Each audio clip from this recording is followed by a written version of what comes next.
Alors, qu'est-ce que tu peux nous dire que la différence entre la sphère publique et la sphère privée? Qu'est-ce qui passe dans la sphère publique et pas dans la sphère privée et inversement? Question importante. Eh bien alors c'est parfait.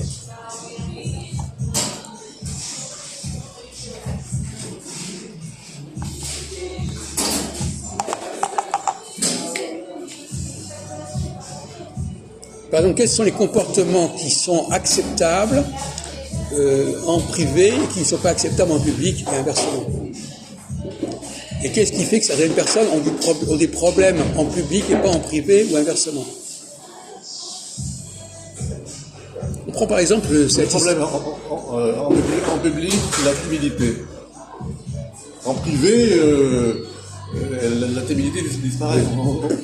Bon, il y a de ça. Oui, mais enfin, c'est pas le grand problème. Oui, non, mais c'est... Oui, d'accord, bon, on peut commencer par là. Mais, par exemple, le fait de parler, Oui.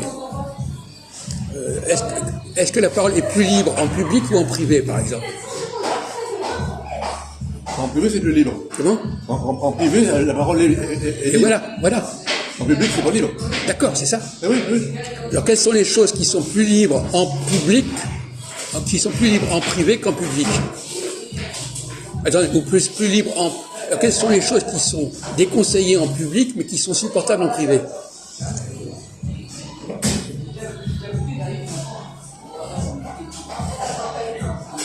Non, mais là, je vois très bien. Non, là, j'ai manqué la question. Je suis pas sûr. Enfin, bon, très bien. Oui, mais je veux dire, en public, on demande de la retenue. Non, oui. En privé, on demande de la bonne tenue, c'est tout, mais on ne demande pas de la retenue. Mais par exemple, quelles sont les choses qui peuvent gêner en privé et qui ne gênent pas en public? Par exemple, ce qui gêne en public, tout ce qui est sexuel. Alors c'est gênant. Oui. Alors qu'en privé, ça ne gêne pas. Exactement. Voilà. C'est ça, là c'est vraiment Mais flagrant. pareil, prenons un exemple. Quelqu'un, par exemple, qui ne se lave pas. Est-ce que c'est plus problématique en privé ou en public? Ça, c'est problématique en privé. Voilà. Oui. En public, par exemple, quelqu'un qui regarde la télévision, tu ne vas pas regarder s'il sent mauvais ou pas. Ah oui, bien sûr. Voilà. Et inversement, bon, donc, ceux qui ont... Alors, quels sont les sens? Quels sont les sens, sur les 5 sens? Quels sont ceux qui correspondent plus au public et plus au privé? C'est-à-dire, quels sont ceux qu'il faut mieux contrôler en public parmi les 5 sens et ceux qu'il faut mieux contrôler en privé? Alors, je rappelle, il y a l'ouïe, l'odorat, le goût, la vue et éventuellement le toucher. Donc, faire du bruit, en privé, ça va, mais pas en public. Pardon? Le bruit, par exemple. Oui. Ça va bien en privé, mais pas en public. Le bruit, oui, on sent, mais enfin là... C'est de l'ordre de l'ouïe, je veux dire, Oui. oui, en privé ou en public, c'est... Normalement, quand même, quelqu'un qui chante, il parle en public. Bon. Oui. Alors, quelqu'un qui n'a pas de voix, il n'a pas de véritable... Il n'est pas bon en public. C'est ça, il peut être très bon en privé. Voilà. Oui. C'est ça, oui. Donc, c'est pas... Bon. Donc, alors, je répète, alors, ma question, donc, c'est simplement une question de synthèse. Quels sont les sens qui sont plus... Quels sont les sens qu'il vaut mieux contrôler en public et quels sont les sens qu'il vaut mieux contrôler en privé? Je parle de surmoi, là. Surmoi. Donc le sens, en public, ils vont contrôler les sons. Les sons, en public, il faut les contrôler. Oui. En privé, bon... Exactement. Et là, et au niveau visuel, la vue marche beaucoup mieux en privé qu'en public. Le voir de loin, je veux dire, bon, c'est visuel. Ah oui, tu veux comparer l'ouïe et puis la vue, quoi, c'est ça. non mais visuellement, tu peux t'habiller n'importe comment en privé, Oui. et pas en public. Non. Bon, alors tu vois. Oui. Donc de même façon, tu peux dire n'importe quoi en privé, mais pas en public. Oui. Voilà.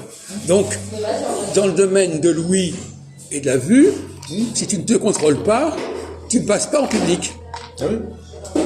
Et inversement, donc pour les autres domaines, donc quelqu'un qui n'arrive pas à contrôler ce qu'il dit, qui n'a pas contrôler son apparence, il va échouer en public.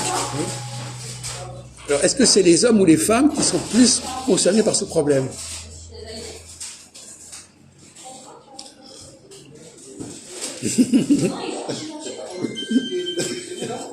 Alors, les femmes en privé, toujours très bien.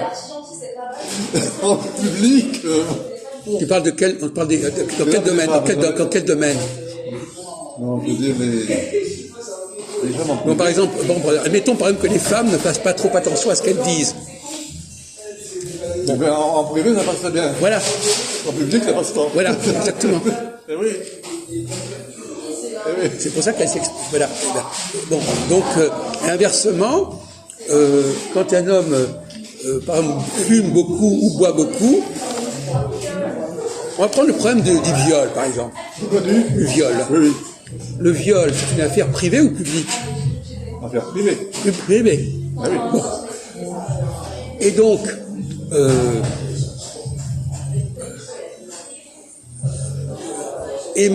mais quelque part, on essaye actuellement d'en faire une affaire publique. On en fait quoi? On essaie d'en faire une affaire publique. Oui. Il y a une espèce de transfert. On voudrait que les expériences d'ordre privé soient prises autant en considération que l'expérience publique. Et il y a eu aussi le viol des foules par la propagande politique. Oui, absolument. Non, mais là, c'est intéressant. De même qu'il y a la cruauté physique et la cruauté mentale. Eh oui. Eh oui.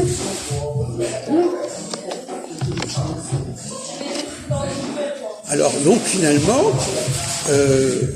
nous sommes dans une société où on voudrait faire passer sur la voie publique, dans la sphère publique, ce qui se jouait dans la sphère privée. Parce que, quelque part, l'homme... parce que les erreurs qui sont au public sont plus punissables que les erreurs qui sont faites en privé. Les manquements privés sont moins graves que les manquements publics. Bon. Et pour des gens qui sont justement beaucoup plus contrôlés dans le privé que dans le public, ça leur plaît pas. Parce qu'il y a une injustice. Moi, je peux pas faire n'importe quoi en public, mais lui, il peut faire n'importe quoi en privé.